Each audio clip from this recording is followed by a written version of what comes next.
life with plants. I'm over here. Yoo-hoo. I'm just going to grab this orchid. It needs repotting. Give me a minute. Need to reach over and grab it. Okay, here we go. Got buds, and it's pretty big. Coelogyne. I got this wrapped around it that looks like a diaper that stops the water from pouring out on the floor after I water. So this is quite a big orchid that I got last summer, and it's in need of a repot, and it has a lot of buds on it. So first I just got to get this off it, this hanger. Here it is here. You can see all these buds, flower buds here. Now the reason why I'm repotting it is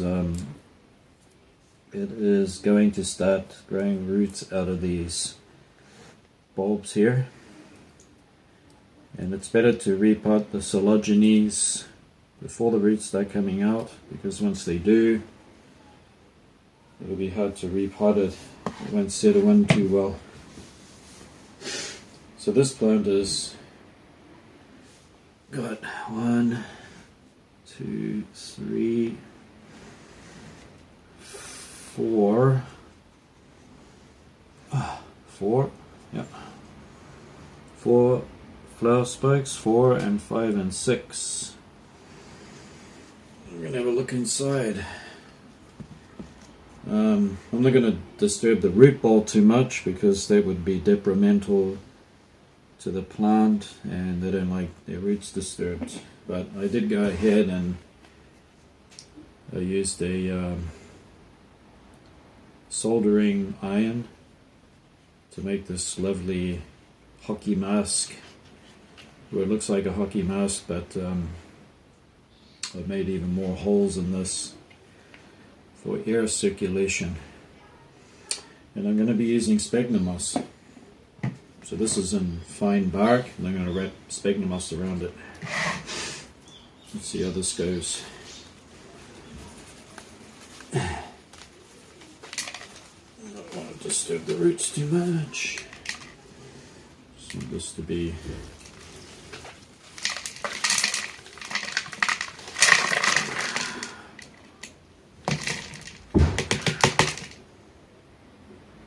I'm going to go red roots spread out in all different directions. Once again, I don't want to disturb it too much. So straight in you go. Put some of the sphagnum moss on the bottom. Just squeeze. The reason why I chose sphagnum moss is it holds moisture, which is what these kind of orchids like. They like something that holds moisture. And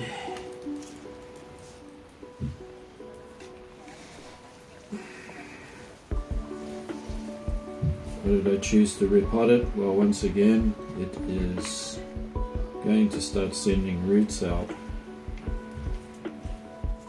and once those roots come out of those bulbs that are overhanging the pot, it'll be difficult for them to, well, I could damage them. They'll get adjusted to living in the air, and they won't like growing into the medium. So that is the reason why I'm doing it now, without too much disturbance of the root system. This should be fine, and that'll keep growing those flower buds.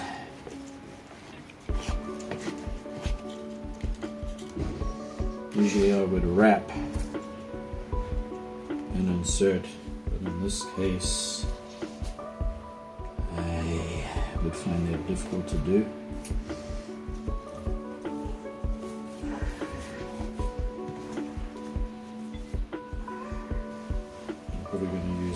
moss than I thought.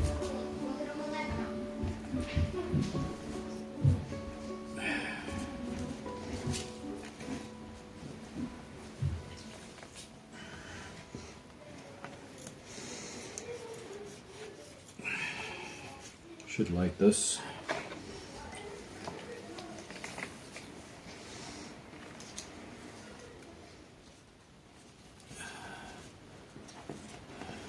Okay, that, and we need more moss, so that's going to make a big mess. I don't want to use this bark anymore because I want to grow it in moss more than anything. Hopefully all the holes that I melted in the pot will be sufficient. The orchid will be fine. So I'm not going to try to pack this in too tight, this moss. I need to be kind of airy. The Coelogynes have quite a hairy root system. The root system doesn't really have that typical velamen, but instead the roots are very, very hairy. And they're very thirsty plants. So I should have soaked this quite a bit in advance. My schedule is kind of erratic. When I have time, I put the time in for my plants.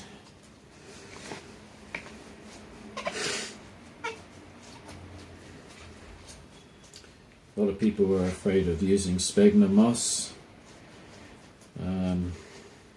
As long as you try to keep nice, fresh, clean water and not too much fertilizer. Fertilizer is what degrades the medium beyond repair.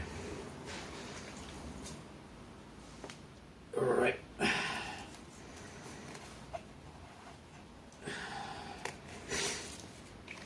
This should be enough this time.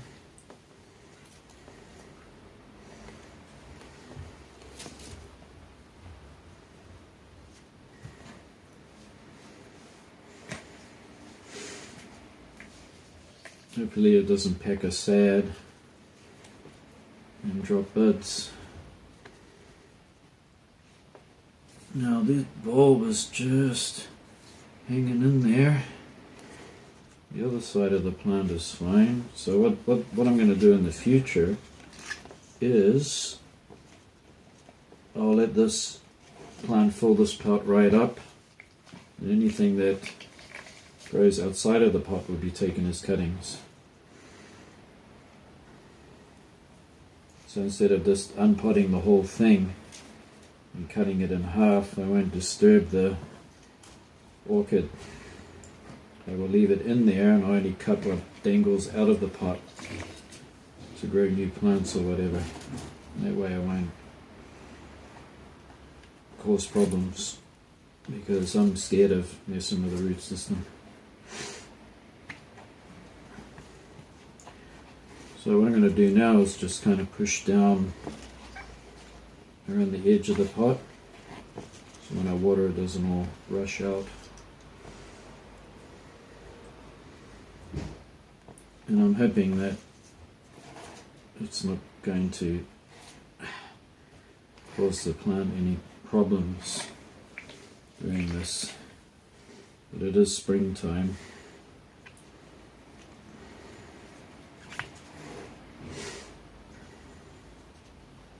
I've been dying to do this because I'm trying to learn more about this orchid. I need to learn more. I've grown it through summer, and it survived quite well, quite fine. It remained plump. I try to keep it in the coolest area of the home, because I go right up beyond 95 Fahrenheit or 35 degrees daily. And inside the house was absolutely hot, very hot.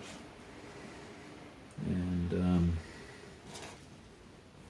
I managed to keep it in good health, so I learned about that and how to look after it during the summer.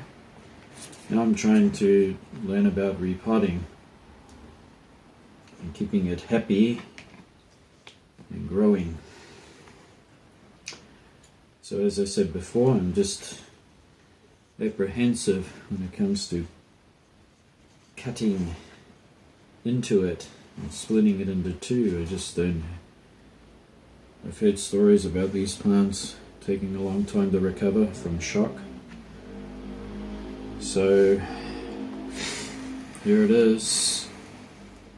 I'm afraid that one has overhung, so that will become a cutting. It'll be along with this bulb later on. On the other side, we've still got plenty of space for growth.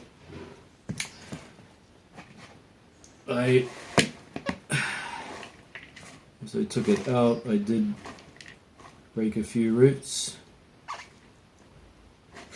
I actually had quite a bit of leeway in there to grow more roots.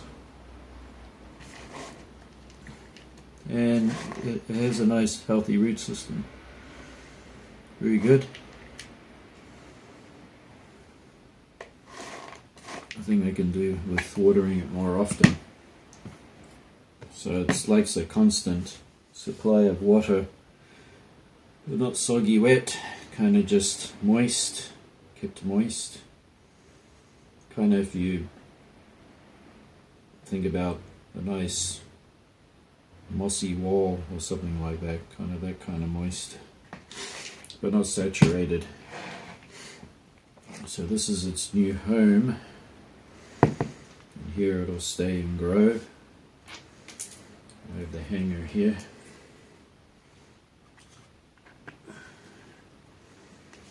So I'm hoping it just doesn't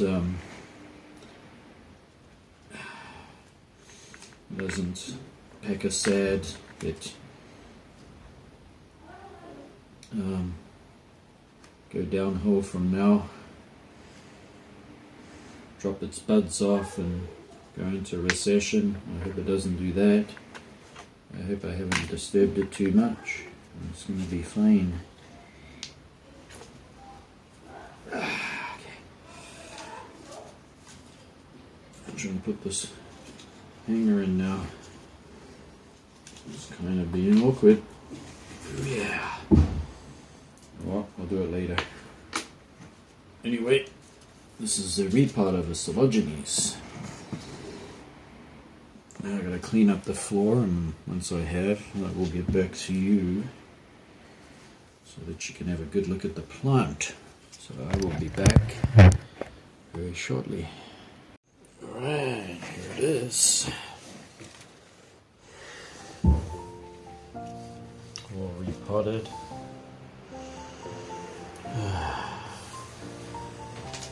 I'm trying to get this on. I don't know what I did wrong. I was trying to put it on the inside. It is on the outside.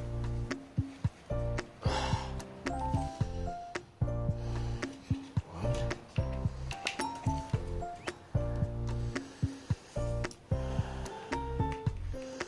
It's really easy to break parts of the orchid doing this.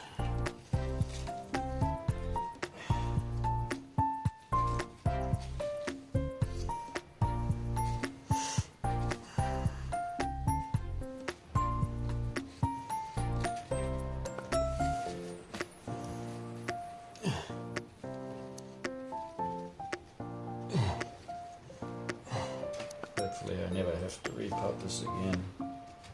That's what everyone says.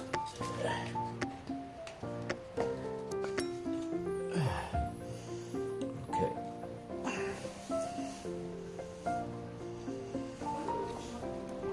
There.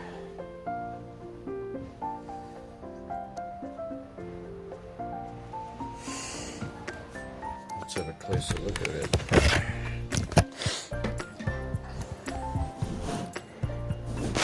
See that nice flower spike there?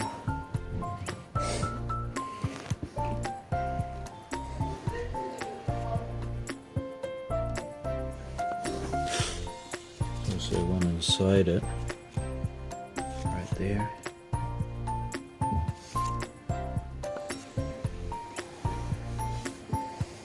There's another one.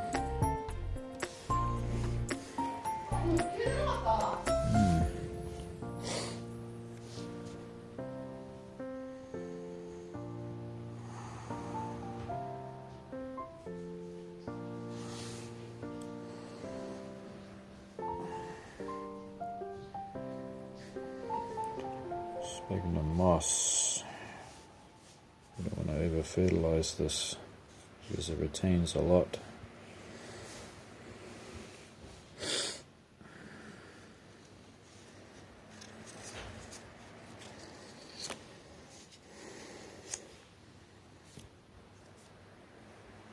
Let's hope it thrives in there. Hopefully I have enough holes in the bottom here for aeration. Anyway, that's a repotting of a Coelogyne intermedia. Thanks for watching, and stay tuned for more. And remember that looking after your orchids is not a chore, it's part of your self-care. And until next time, see you later. Bye. One more thing before we say bye. Phoenicia falcata. You can see that this moss is pretty dry.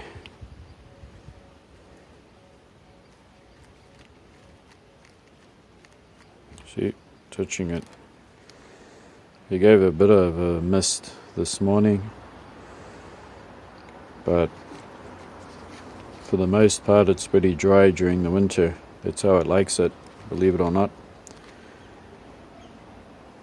It's evolved to become, well, a plant that's native to Japan, having these very dry winters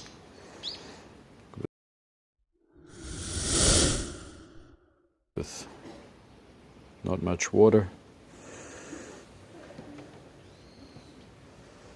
And you have this one here. This one's going to have yellow blooms, see?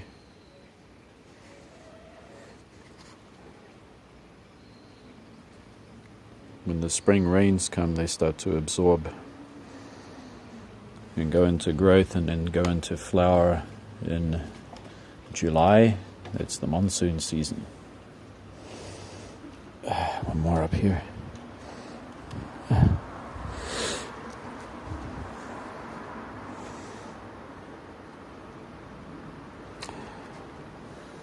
This one will have typical white flowers. And you can see there that it's like a hollow inside there. And the reason why they do that is for maximum aeration. And that's why it's heaped up like that. That's because during the wet season it'll be very, very moist. And this helps with air circulation so that the plant doesn't rot. And I've been putting up with temperatures, and I mean temperatures.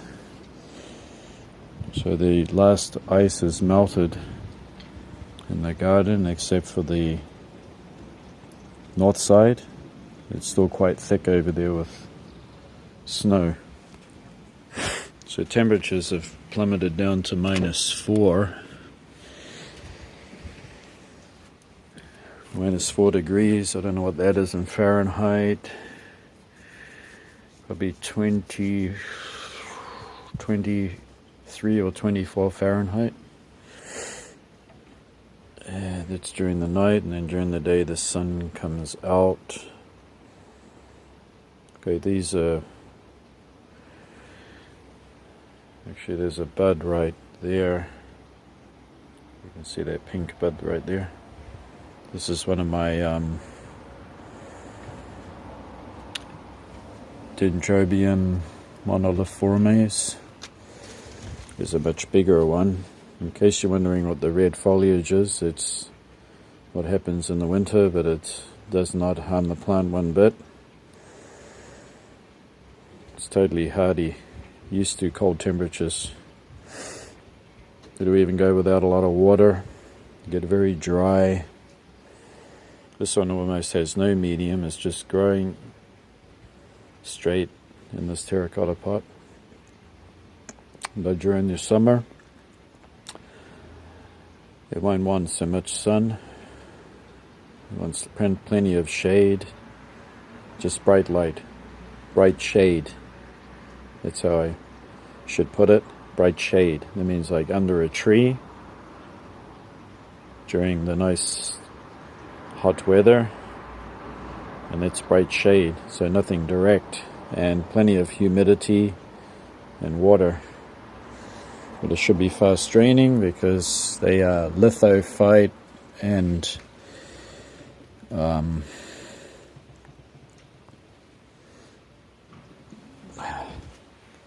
epiphytes. We have another one up here. They drop a lot of leaves during the winter. Any old time, actually. This is another one that actually has a seed pod on it that might burst. So these are the native Japanese orchids, and these ones should be budding up everywhere. It should actually have a lot of buds forming on it.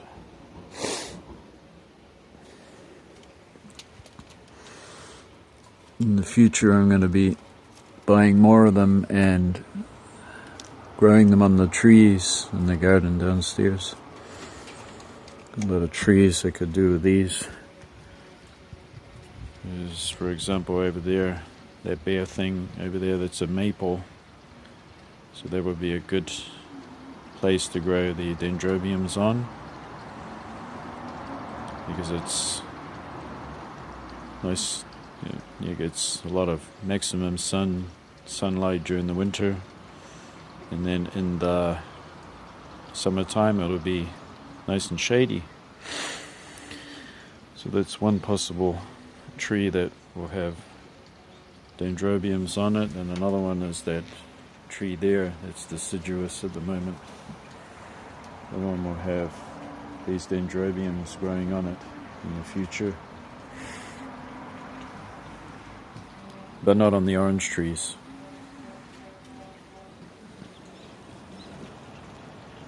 And the reason for that is they'll probably get knocked off and damaged when we're harvesting oranges. Plus it's not deciduous, so not an ideal place. So this one here, we have these pink flowers, see? It's a native. It's just a hybridized one. It's got their nice red leaves on it.